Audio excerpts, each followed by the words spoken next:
They gave the poor boy a broken go-kart, but he won with a surprising move. Jaden Thompson Miller gripped the steering wheel tightly as tears of anger mixed with sweat inside the borrowed white helmet. At 9 years old, the boy carried on his shoulders the weight of all the humiliations he'd endured in Hope Valley for being the son of a cleaning lady. The organizer of Cleveland's local go-kart championship had just handed him a visibly broken kart, with the chassis cracked in several places and tires so worn the original tread was barely visible. Meanwhile, the other boys received shiny new equipment with engines that purred smoothly. "This one'll do for you," said Richard Anderson, the businessman who owned 3 dealerships in town, pointing to Kart number 13, which looked like it had been pulled from a junkyard. "Not everyone deserves the best gear, right?" Tamika Miller clutched her worn synthetic leather purse to her chest. Inside, she kept the last $100 left after saving for 6 months, cleaning extra houses on weekends to pay for her son's entry fee. She had promised Jaden that if he got good grades in school, he could compete in the race he'd dreamed of. "Mom, look at the kart they gave me," Jaden whispered, trying to hide the shame in his voice. Tamika's heart ached. She knew that tone well. It was the same one Jaden used when he came home telling her how his classmates had mocked his worn-out sneakers or patched-up backpack. She had worked for 3 years cleaning the country club, where Richard Anderson was a founding partner. She knew exactly the kind of man he was. "Son, we came this far. We're not giving up now," she said, placing a hand on the boy's thin shoulder. The engine of Kart number 13 sputtered constantly.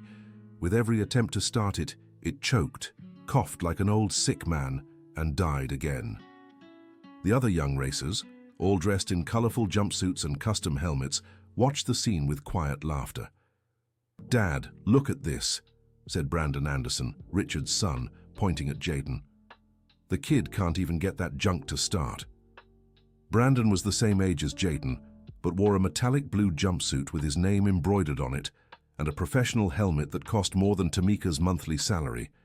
His kart was an imported model with a 2-stroke engine that responded to the slightest touch of the accelerator. "Better not even try, son," murmured Michael Roberts, another competitor's father. "These people don't understand that everyone has their place." Jaden pretended not to hear, but his ears turned red. Tamika, standing nearby, felt a quiet rage building in her chest. She knew Michael Roberts too. He was the bank manager who had denied her loan application the year before when she tried to fix her roof.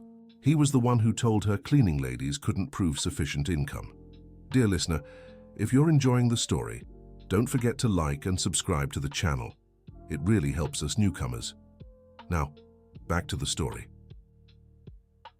William Harrison Jackson watched everything from the creaky wooden bleachers.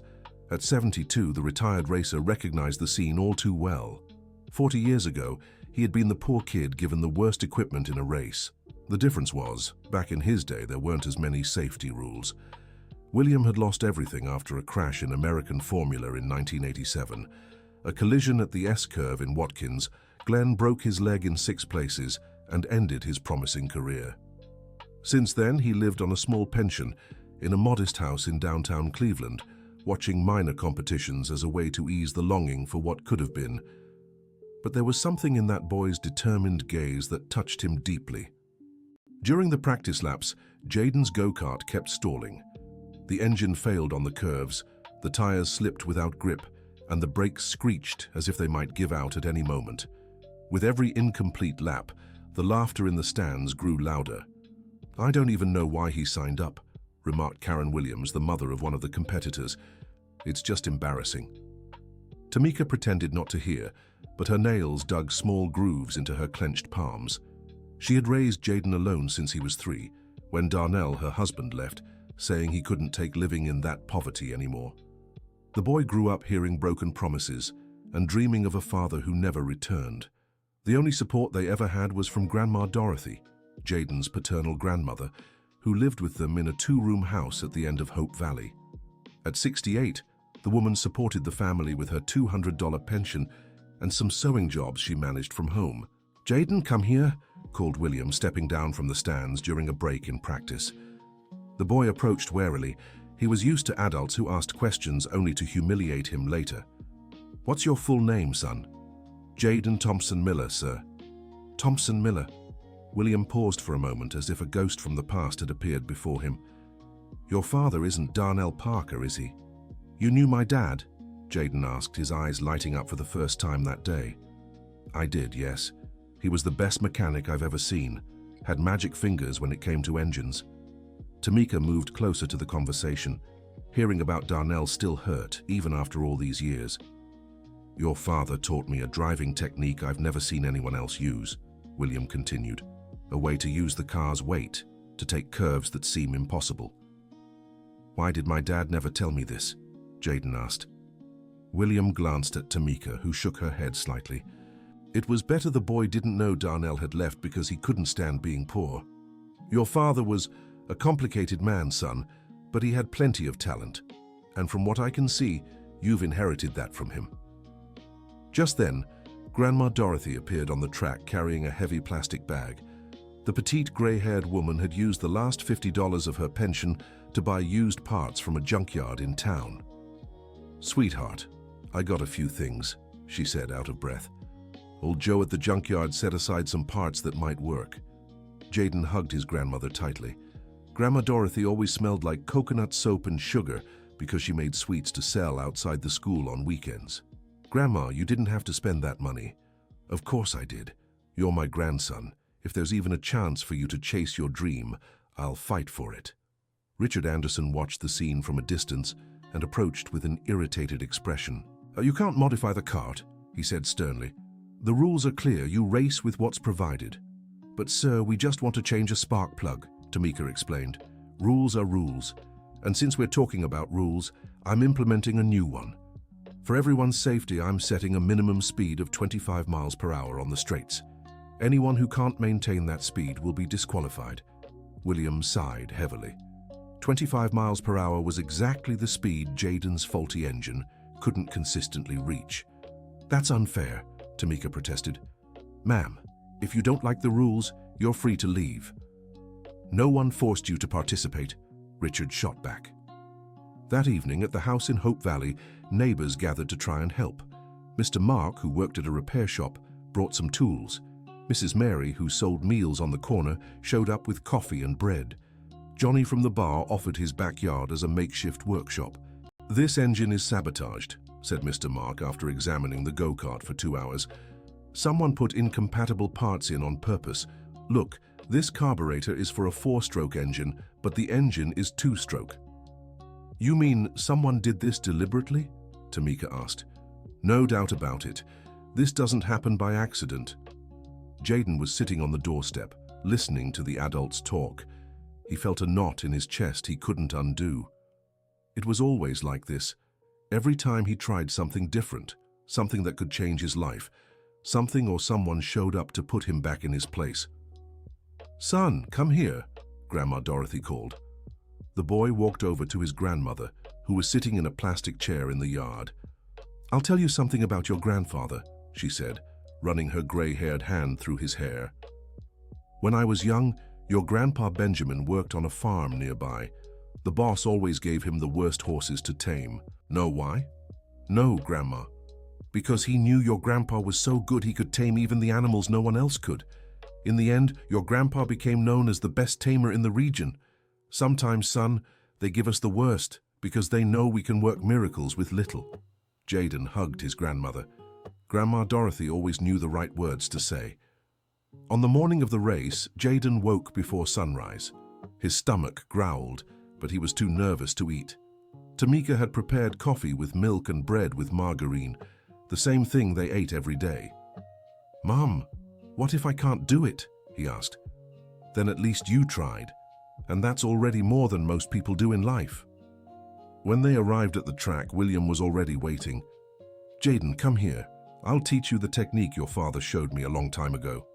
For 20 minutes, the former driver explained how to use the cart's weight in the turns, how to take advantage of the failing engine's inertia to create extra momentum, and how to turn flaws into advantages. The most important thing your father taught me is that sometimes the problem is the solution. You just have to look at it from a different angle. 15 minutes before the start, Jaden's cart developed a new issue. The brakes began failing intermittently. "We can't race like this," Tamika said, worried. "It's too dangerous." Richard Anderson approached with a smug smile. "Technical problems. What a shame. You can bow out without embarrassment." Dear listener, if you're enjoying the story, take a moment to like and subscribe to the channel. It really helps us newcomers out. Now, continuing. Brandon Anderson, who had overheard the conversation, walked up to Jaden with a superior air. "You should just give up," he said. "Poor people shouldn't dream of victories that aren't meant for them. Know your place, right?" Jaden felt anger rise like fire in his chest. It was the same anger he felt when kids at school mocked his clothes, when teachers treated him differently for living in Hope Valley, when he saw his mother come home with hands raw from scrubbing other people's floors. "You know what?" Jaden said, looking straight into Brandon's eyes. "I'm racing anyway, and when I win, you'll eat those words." Tamika's heart raced. She recognized that determination in her son's eyes. It was the same look she had when she worked pregnant until her 8th month, just to put food on the table for him. At that moment, a gray-haired woman approached Tamika. "My name is Helen Harrison," she said, extending her hand. "I'm Mr. Williams' mother." "Pleasure to meet you, Mrs. Helen. I wanted to tell you something. My son came home yesterday, very emotional. He said he met Giuliano Parker's son." Tamika's eyes widened. "You knew my husband?" "Yes, I did. Giuliano worked with my late husband at a repair shop here in town. He was a talented young man, but—" Helen paused, choosing her words. "He had some demons he couldn't overcome. He left when Jaden was 3. I know. I always wanted to reach out to you, but I never had the courage.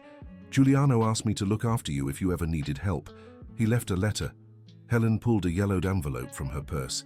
"I heard about the race in the papers. I thought it was time to keep my promise." Tamika opened the letter with trembling hands. Giuliano's clumsy handwriting was there, after all these years. "Tammy, if you're reading this, it's because I couldn't be the man you deserved.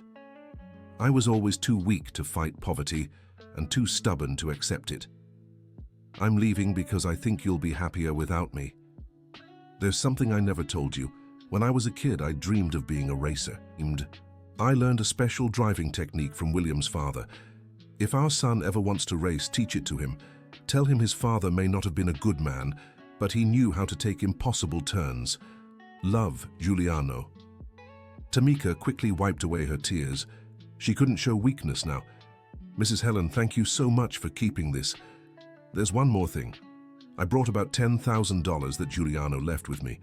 He said it was for his son when he needed it." Tamika was stunned. $10,000 was nearly 2 years' wages for her. "Mrs. Helen, I can't accept this."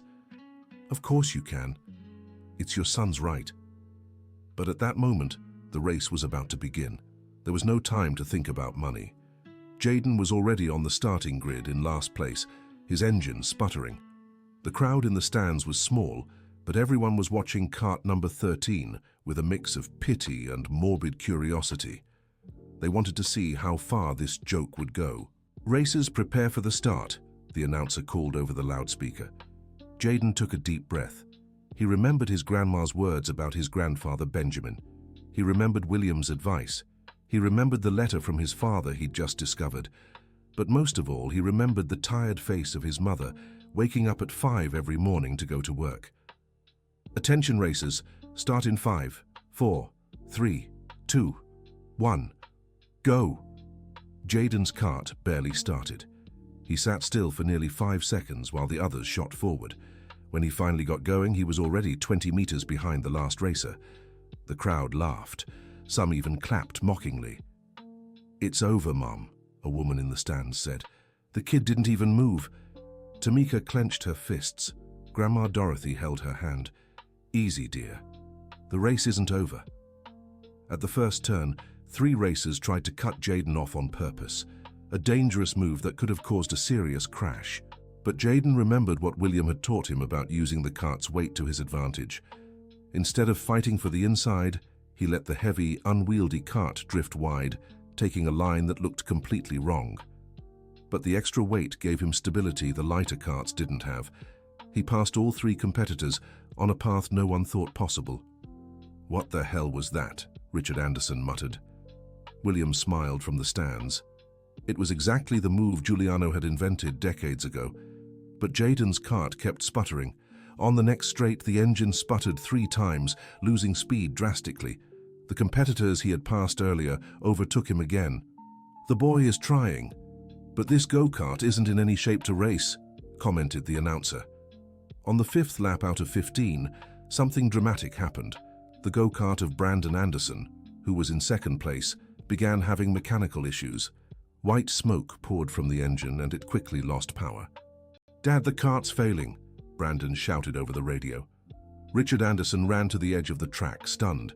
His son's kart, which had cost $15,000, was having the same problems as kart number 13. "How is this possible?" he murmured.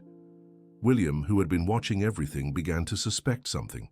He climbed down from the stands and went to the mechanics area. "Can I take a look at your son's kart?" he asked Richard. "You're not an official mechanic for the race, but I'm a former driver and I know engines." After a quick inspection, William discovered the shocking truth. Someone had sabotaged Brandon's kart too. The same incompatible parts, the same tampering. "Richard, your son was also sabotaged." "What do you mean?" "Someone didn't want either the poor kid or your son to win this race." The 2 men looked toward the grid. Michael Roberts, father of another competitor, was watching the scene with a strange expression on his face. His son Tyler Roberts was now in 1st place. "Do you think it was—" Richard began, "as I'm sure of it." During the following laps, a surreal situation unfolded. Jayden, now in last place, stopped his failing kart to help Brandon, who was stalled at the S-curve with mechanical issues. "Why are you helping me?" Brandon asked, confused. "After everything I said to you?" "Because my mum taught me never to leave anyone in trouble," Jayden replied, trying to push Brandon's kart to a safe spot. The gesture deeply moved the crowd. Some parents who had laughed at Jayden earlier began to feel ashamed. "That boy has more character than most adults here," one mother in the stands remarked. "It's true. Sometimes we forget what really matters," another agreed. Richard Anderson watched the scene with a lump in his throat. In his 45 years of life, he had never witnessed such a pure act of kindness. When Jayden returned to the race, he was 2 full laps behind the leader. Mathematically, catching up was impossible, but he kept driving, determined to finish. Dear listener, if you're enjoying the story, don't forget to like and subscribe to the channel. It really helps us newcomers out. Now, back to the race. It was on the 12th lap that Jayden made an accidental discovery. While trying to control a severe engine misfire that nearly stalled the kart on the straight, he realized that if he accelerated in a specific way at the exact moment of the misfire, the engine produced a temporary burst of extra power. It was as if the mechanical flaw, when controlled just right, created an additional boost for a few seconds. "William, look," Helen said, pointing at the track. The boys figured something out. William watched closely. Jayden was using his father's technique combined with precise control of the engine misfire to gain speed on the straights. It was something completely new, a way of driving that turned a flaw into an advantage. "Brilliant," the former driver murmured. "Darnell would be proud." Lap after lap, Jayden gained positions, not through traditional overtakes, but through a unique combination of skill, determination, and creativity. He had discovered how to make the broken kart go faster than the new ones in certain situations. "What's happening here?" the announcer asked in disbelief. Go-kart number 13 is steadily gaining positions. In the stands, Tamika was crying uncontrollably. Grandma Dorothy held her hand, equally moved. "Look at our boy, honey, just look." Helen Harrison approached the 2. "May I sit with you?" she asked. "Of course, Mrs. Helen. You know, in 40 years of watching races with my son, I've never seen anything like this. That boy isn't just racing, he's proving a life lesson." With 3 laps to go, Jayden was in 3rd place. Ahead of him were only Tyler Roberts and another competitor, Ethan Parker, no relation, the son of a local farmer. Michael Roberts watched nervously from the edge of the track. His plan to sabotage the main contenders was failing in a way he never imagined. "Tyler, go faster," he shouted to his son over the radio. "Dad, the kart is already at its limit. Then push beyond the limit." On the penultimate lap, Ethan Parker made a mistake at the track's toughest turn. and veered off the ideal line. Jayden seized the opportunity and passed on the inside, a move that drew gasps of admiration from the crowd. Now it was just him and Tyler Roberts battling for first place. "This can't be happening," muttered Michael Roberts. "That kid is going to ruin everything." Tyler, pressured by his father and rattled by the unexpected situation, began making small mistakes. Jayden, on the other hand, was in a state of perfect flow. Every engine hiccup, every mechanical issue, he turned into an advantage. On the final lap, they entered the straightaway side by side. Tyler on the inside, Jayden on the outside. The engine of Kart 13 failed at just the right moment, creating the extra boost Jayden had learned to control. "Unbelievable!" shouted the announcer. "Go-kart number 13 is passing on the outside." But the most astonishing move was yet to come. On the final turn before the finish, Tyler tried to block Jayden to prevent the pass. It was a desperate and dangerous move. Jayden, remembering everything William had taught him, used a combination of his father's technique, the weight of the faulty cart, and the engine's irregular surges to do something that seemed physically impossible: an outside pass on a tight turn, sliding in perfect control. The crowd fell completely silent for 2 seconds. Then they erupted in deafening applause. Jayden crossed the finish line half a second ahead of Tyler Roberts. He had won. On the makeshift podium, Jayden couldn't stop crying. Tamika rushed to hug him, followed by Grandma Dorothy. 3 generations of the family embraced on the track, under the emotional cheers of an audience that had witnessed something far greater than a simple go-kart race. "Son, you did it," Tamika whispered in his ear. "Mom, it was for you, for everything you've done for me." William approached the group, tears in his eyes. "Jayden, your father would be so proud today. Mr. William, thank you for everything you taught me. I didn't teach you anything, kid. I just showed you what was already inside you." Richard Anderson watched the scene from afar, reflecting on his own actions. He slowly approached the group. "Tamika, may I speak with you?" She turned, still wary. "I want to apologize," he said sincerely, "for how I treated you, for how I acted." "Mr. Richard?" "No, let me finish. My son taught me a lesson today, too. He told me he wants to be like Jayden when he grows up, a boy who helps others even when he's losing." Brandon Anderson stepped forward timidly. "Jayden, I want to apologize too for what I said. You taught me that being rich doesn't make you better than anyone." Jayden extended his hand to Brandon. "Friends? Friends." Michael Roberts had left the track quickly after the race, taking Tyler away before anyone could ask questions about the sabotages. But the truth had a way of coming out. 2 days later, William sought out Tamika at home. "I wanted to talk to you about a proposal," he said. "What kind of proposal?"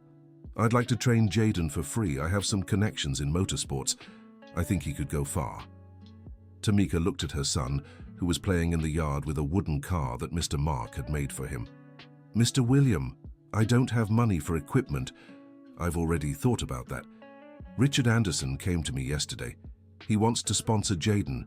Equipment, registrations, transportation, everything." "Why?" "He said he wants to teach his own son the right values, and he believes Jayden can be an example for many children."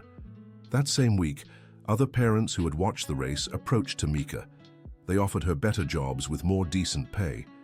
She ended up accepting a position as a cleaning supervisor at a company, earning 3 times more than before. Grandma Dorothy, with the $10,000 left by Darnell, decided to renovate the family home. For the first time in years, they would have their own bathroom and a separate room for Jayden. Helen Harrison became a constant presence in the family's life, like the grandmother Jayden had never had on his mother's side.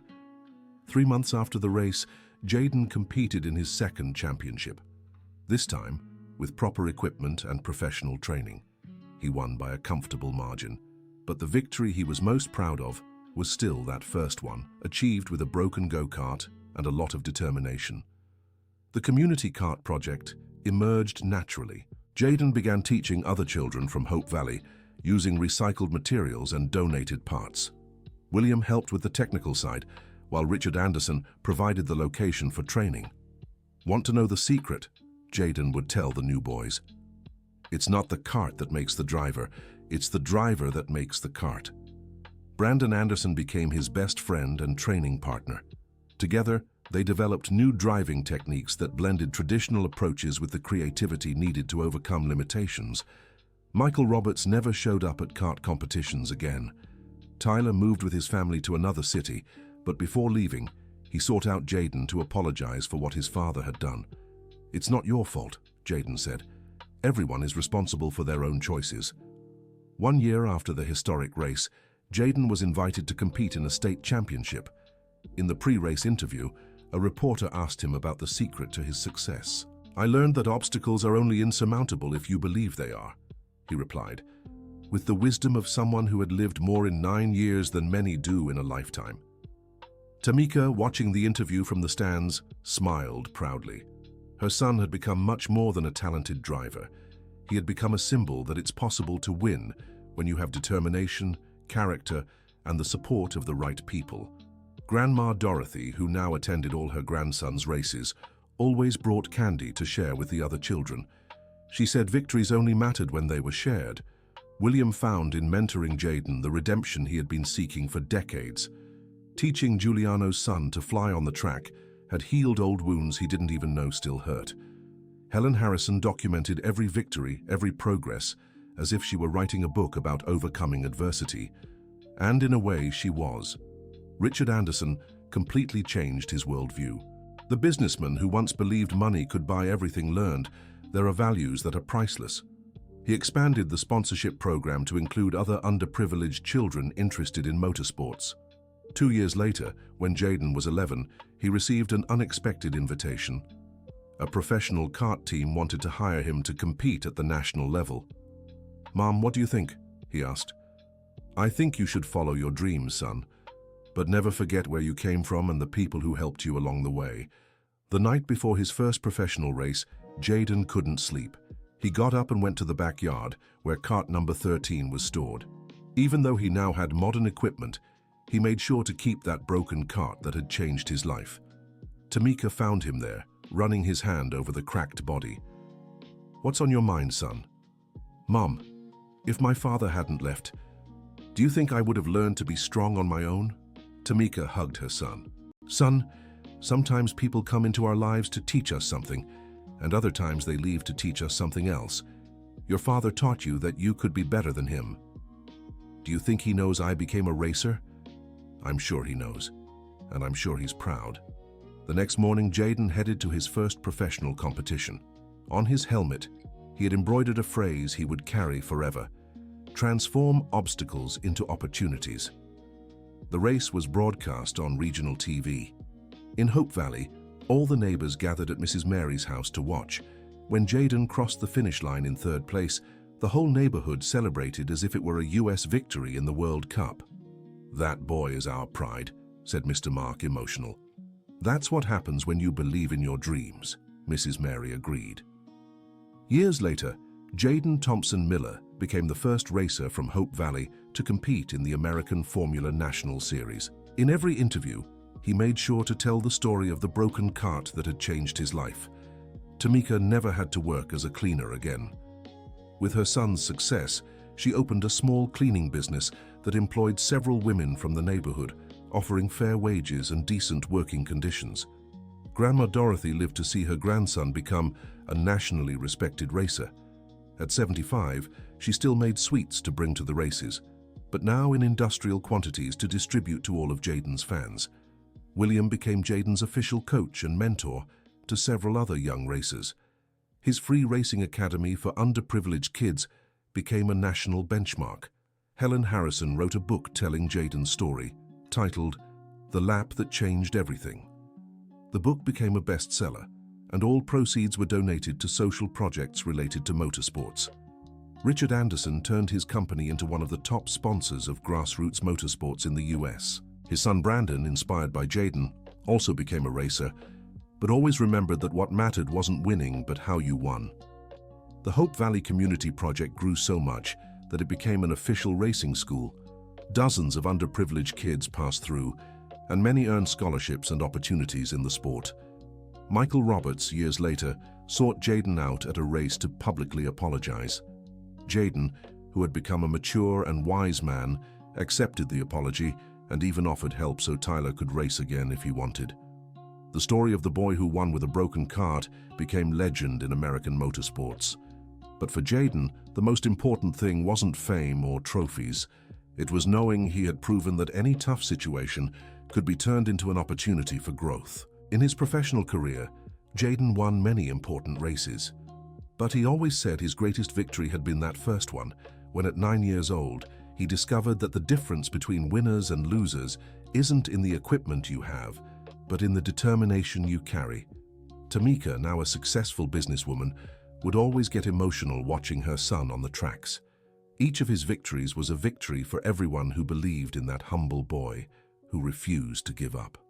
The driving technique Jayden developed, turning flaws into advantages, began being taught in racing schools worldwide. Young drivers learned that creativity and adaptability were just as important as speed and boldness. At 18, Jayden received an offer to race in Europe, but before accepting, he insisted on competing in one more local championship in Cleveland, using the same go-kart number 13 from his first victory. Why? Reporters asked. Because this is where it all began.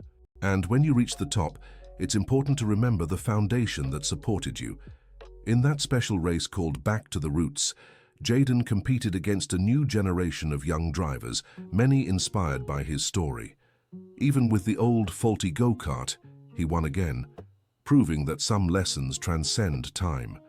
After the race, he went to the cemetery where his grandfather Benjamin was buried, accompanied by Grandma Dorothy. "Grandpa, we did it," he said, placing the trophy on the grave. "We showed that we can tame any wild horse life puts in our way." Grandma Dorothy smiled through her tears. "Your grandpa always knew, child. He saw it in you from the start." When Jayden finally left for Europe, he carried much more than clothes and equipment in his luggage. He took with him the wisdom of 3 generations of fighters, the secret technique of an absent father who became present through his legacy, and above all, the certainty that no matter where life takes you, your roots will always be your strength. Hope Valley threw a farewell party that lasted 3 days. The whole community wanted to say goodbye to the boy who had put their neighborhood on the national map. "Jayden will always be ours," said Mr. Mark. "No matter how many laps he races around the world, he knows the way home never changes." In Europe, Jayden quickly stood out. His unique driving style, born from the limitations of a faulty go-kart, gave him advantages that drivers raised with perfect equipment didn't have. In his first international victory, he dedicated the trophy to all the mothers who work hard to give their children opportunities, to all the grandmothers who perform miracles with small pensions, and to all the mentors who see potential where others only see problems.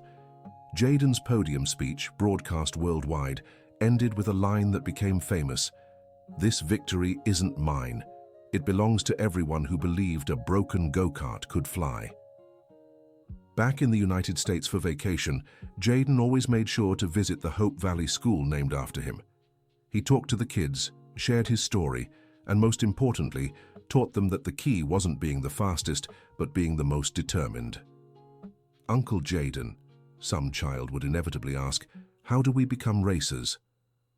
"First, you learn to overcome small obstacles," he'd reply. "Because if you can turn a broken go-kart into a winning machine, you can turn any dream into reality." Tamika, now 40 and running a growing business, looked at her son with pride too big for her heart. She hadn't just raised a successful racer, she'd raised a good man who never forgot where he came from.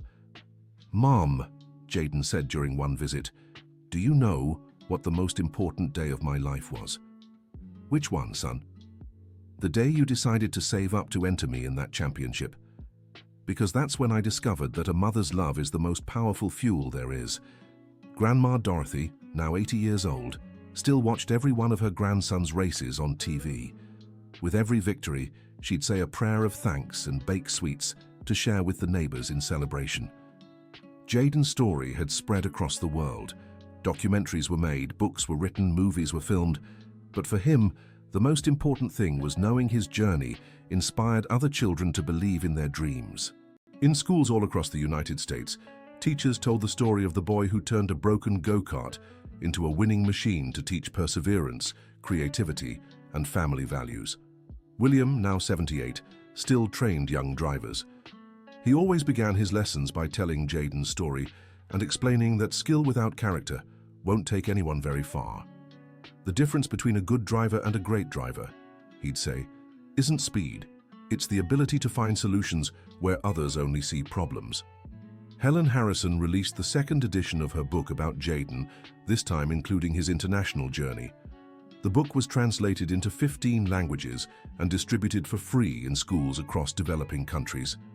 Richard Anderson turned his company into one of the leading sponsors of sports-related social projects.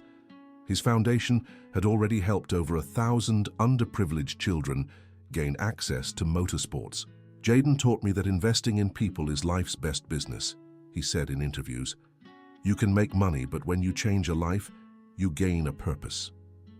Brandon Anderson, now a professional driver himself, always raced with a phrase on his helmet. I learned from Jayden that winning alone isn't victory. The number 13 go-kart was donated to a motorsports museum in New York, where thousands visit it every year. A plaque beside it tells the story of the impossible lap, as Jayden's victory became known. But Jayden's real legacy wasn't in the museum.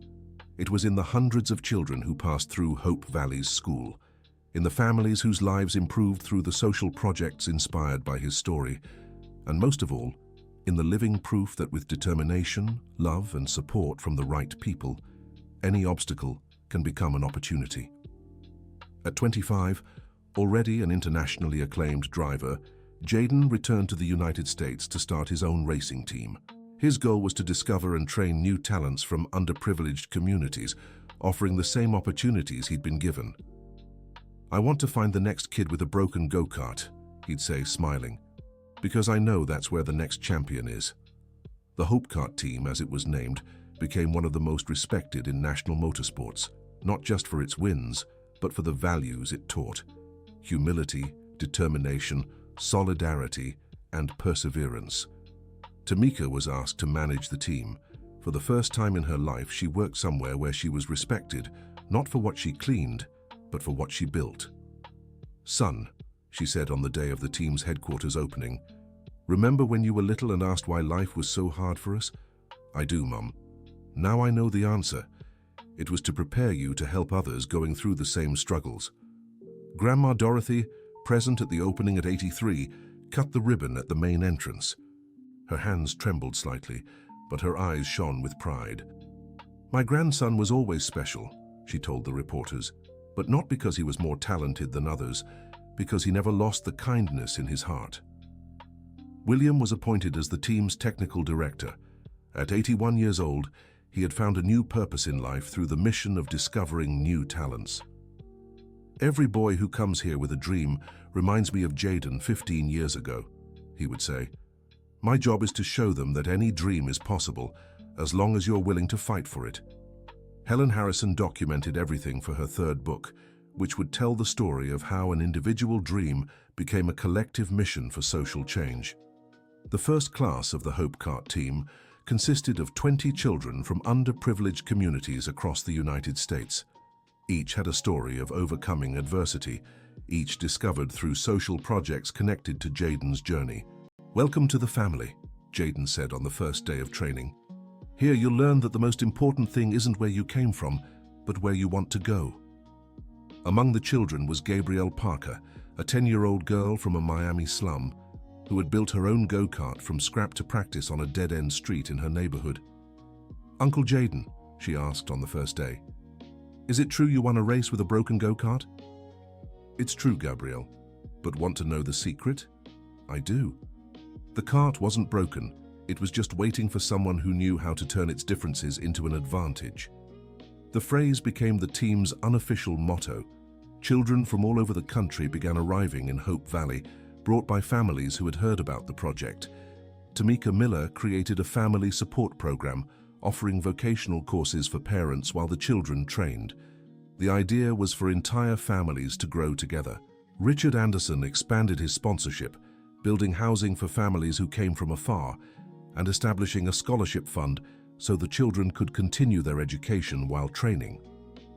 Jaden taught me that when you invest in a child, you're investing in an entire family's future, he explained.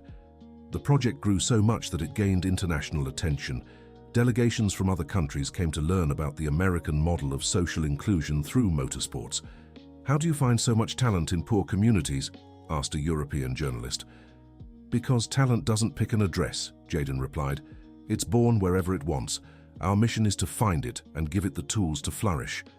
2 years after the team's founding, Gabrielle Parker became the first girl to win a national youth karting championship, racing with the same determination Jaden had shown years earlier. Uncle Jaden, she said after her victory, now I understand what you meant about turning differences into advantages. Tell me, Gabrielle, being a girl in a boys' race is like having a broken go-kart. Everyone thinks you won't make it.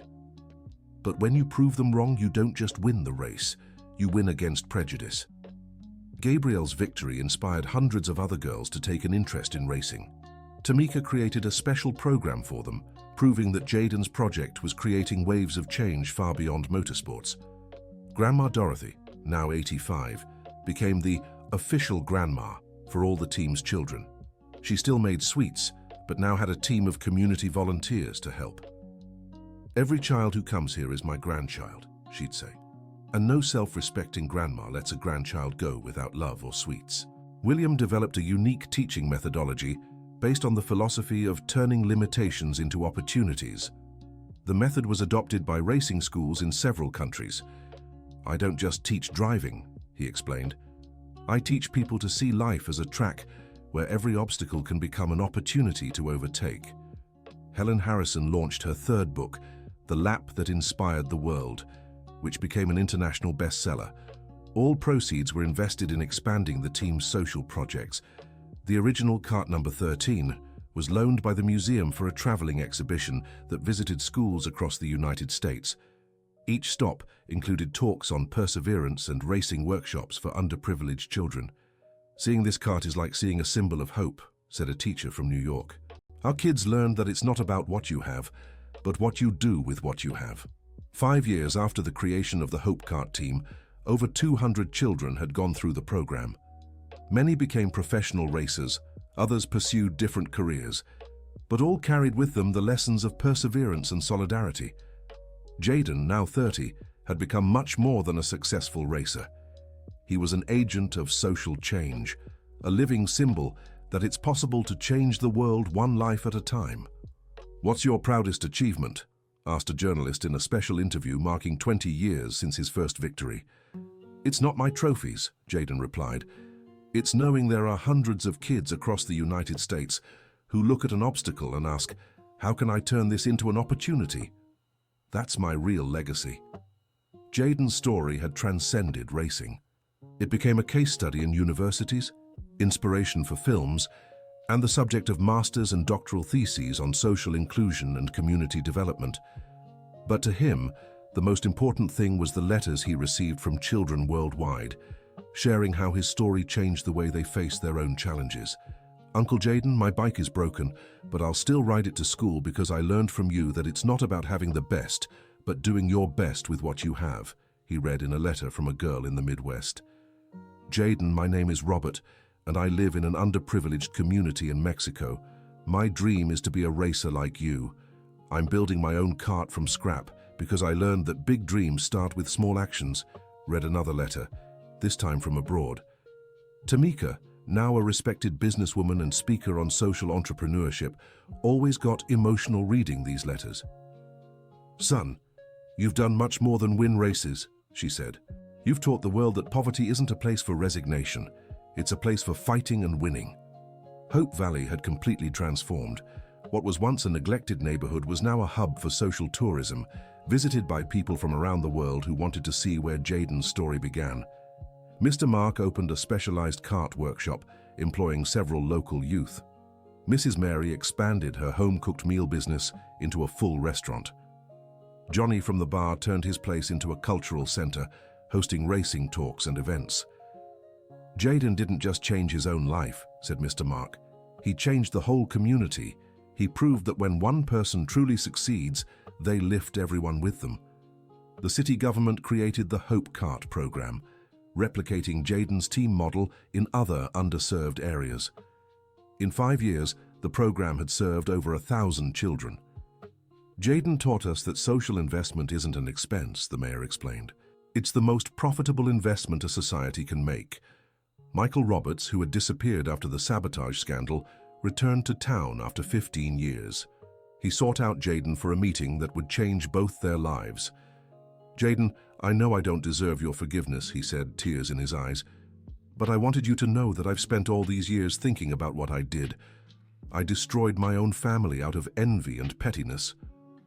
"Mr. Michael, everyone deserves a second chance," replied Jayden. "The question is, what do you want to do with yours?"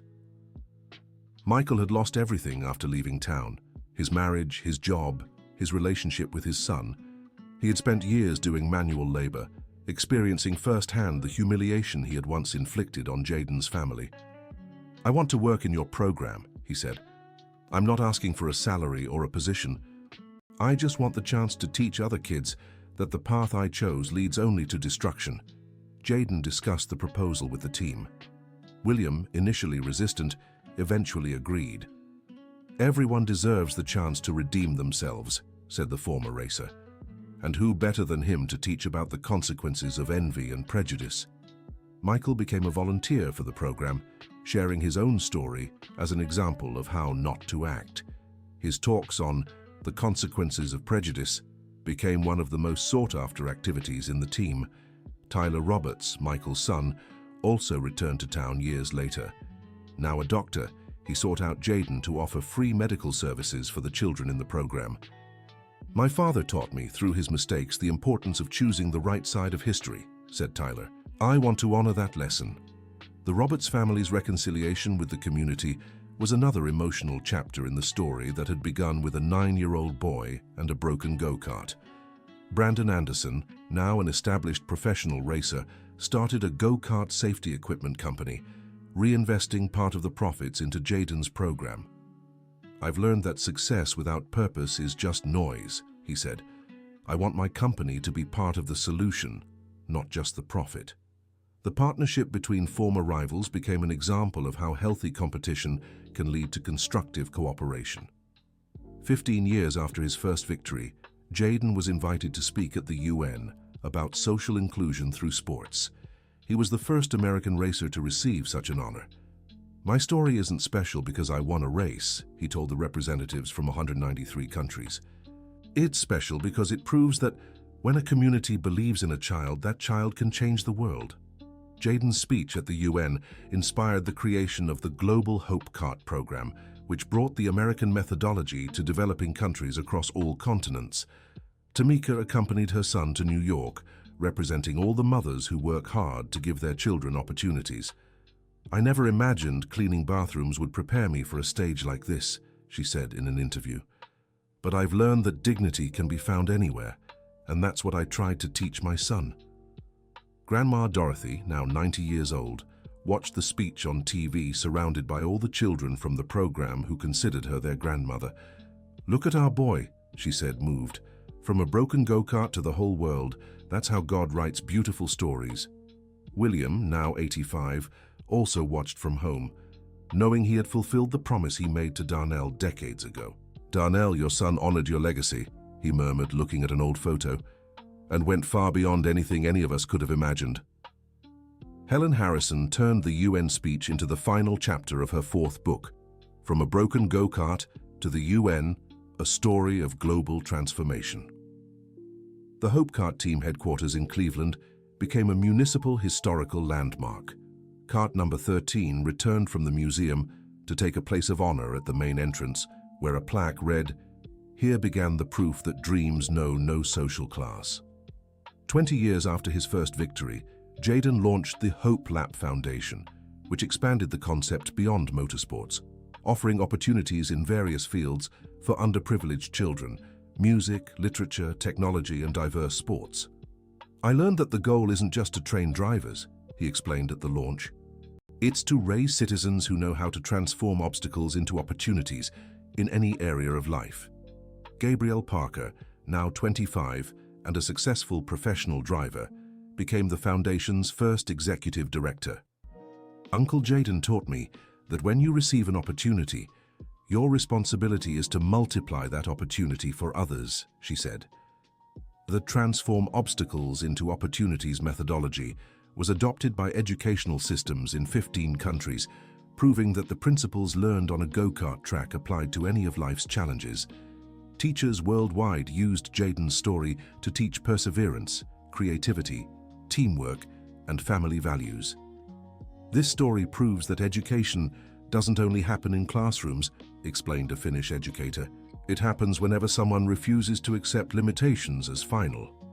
The entire United States celebrated when Jaden was named Personality of the Decade by the country's most prestigious magazine, not for his sports achievements, but for the social impact of his journey. "This award isn't mine," he said at the ceremony. "It belongs to every American child who refuses to accept that poverty means conformity." Tamika, now an international speaker on social entrepreneurship and community development, was invited to join the foundation's board. "My son taught me that a mother isn't just someone who cares," she said. "She's someone who teaches others to fly, even if she herself never flew." Dorothy House, a shelter for underprivileged seniors created in honor of Jaden's grandmother, became a national model for compassionate elderly care. "Grandma always said we age with dignity when we know we've contributed to a better world," Jaden explained at the inauguration. "This house ensures other seniors have the same dignity she had." Grandma Dorothy, now over 90, made it a point to visit weekly, sharing stories and baking treats for the residents. "Age is just a number," she'd say. "What matters is how many lives you've touched, how many smiles you've created, how much hope you've planted." Richard Anderson transformed all his businesses into social benefit corporations, mandating that a portion of profits be reinvested in inclusion projects. "Jaden taught me that profit without purpose is just greed," he explained.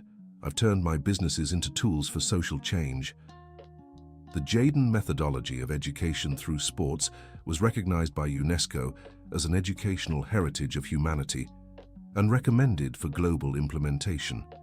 Universities worldwide established chairs in social development through sports, using Jaden's journey as both theoretical and practical foundation. "This story transcends motorsports," explained a Harvard professor. "It's become a manual for turning adversity into opportunities for collective growth." The documentary, The Lap That Changed the World, directed by an award-winning filmmaker, won the Oscar for Best Documentary, bringing Jaden's story to every corner of the globe. "This film isn't about racing," the director said at the ceremony. "It's proof that great transformations begin with small acts of courage." 25 years after his first victory, Jaden was invited to light the Olympic cauldron at the Los Angeles 2028 Games, representing all athletes who overcame adversity to achieve success. "This flame represents all those who refuse to accept limitations as destiny," he said during the ceremony. "It represents every child who looks at an obstacle and sees a hidden opportunity." The moment was watched by billions of people worldwide, many of whom were learning for the first time about the story of the American boy who turned a broken go-kart into a tool for global transformation. Tamika, now 55 and internationally recognized as an expert in community development, watched from the VIP stand alongside world leaders. "I never imagined I'd one day be sitting next to presidents and prime ministers," she said in an interview. "But I've learned that when you raise a child with love and values, you're educating the world." The Olympic ceremony included a special presentation about Jaden's story, featuring hundreds of children from underserved communities who had benefited from projects inspired by his journey. "Today, the whole world knows the story that began on a kart track in Cleveland," the ceremony's narrator remarked. "Proof that greatness has no fixed address, but it does have the right one: the human heart." Grandma Dorothy, now 95, watched on TV surrounded by 5 generations of the family she had helped raise. "Look at our boy," she said, her voice emotional but steady. "From a broken go-kart to the Olympic Games. God has a very special sense of humor. William had passed away 2 years earlier at 90, but not before seeing Jayden elected to the International Olympic Committee as a representative for social inclusion programs through sports. "We did it, Darnell," he had said in his final days. "Your son achieved far more than any of us dreamed. He proved that the technique you taught me was just the beginning of something much bigger." Helen Harrison, now 80, had documented the entire journey in 5 books that became global bestsellers and were required reading in social development courses. 50 years covering motorsports prepared me to recognize a special story, she said, but I never imagined I'd live to see one change the world. Kart number 13 was permanently loaned by the American Museum to be displayed at the Olympic Museum in Lausanne, Switzerland, as a symbol of perseverance and inclusion. Millions of visitors from around the world came to know the story through the permanent exhibit "From a Broken Go-Kart to the Olympics, a Lesson in Transformation." This kart represents more than a race victory, the museum guide explained.